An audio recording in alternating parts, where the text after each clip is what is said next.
Here in Washington, survivors of Rwanda's 1994 genocide joined U.S. and Rwandan officials to remember lost loved ones and look ahead to the future of their homeland.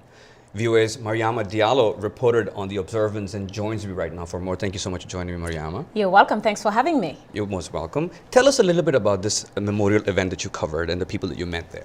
Well, it was a very interesting event. As a journalist, I always think I go to these events, I cover them, get out, write my story.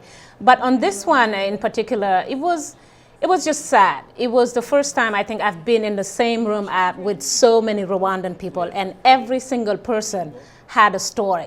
It's not everyone that I spoke to, but even the people that I didn't speak to, when you look at their faces, you can tell that they've gone through hell and back.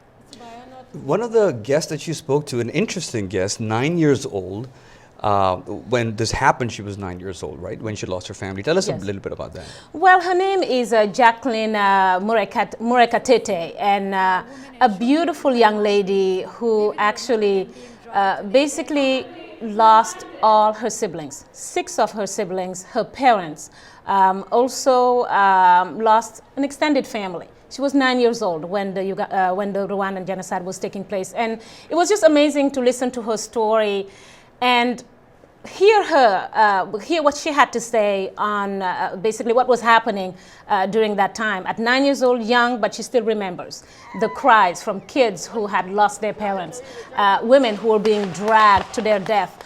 Listening to the radio when she would listen to broadcasters, for example, encourage this genocide, basically telling the Hutu population, go and kill these Tutsis because they are considered as cockroaches and we have to exterminate them.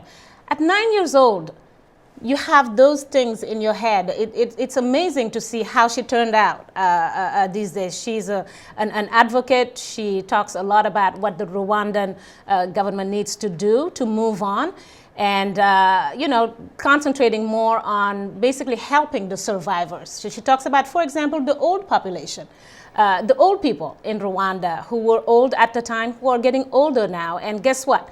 In Africa, the tradition is that you take care of those old people. You have the extended family who actually take care of them when they get old. But these days, those old people don't have anybody. Because guess what? All their families have been killed during the genocide.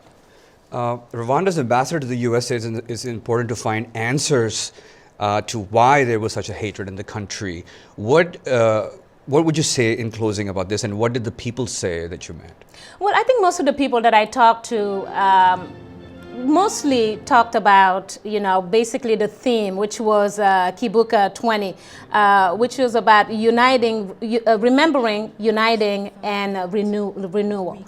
The key word was unity. Most of the people talked about unity, but to the credit of the ambassador, she talked about they owe it to the victims to go back and find out what happened.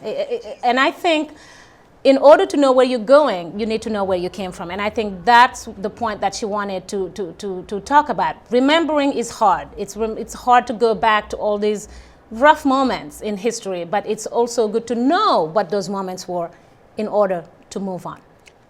Fantastic story. Thank you so much for your time. Thank you. Mariama Diallo. Thank you.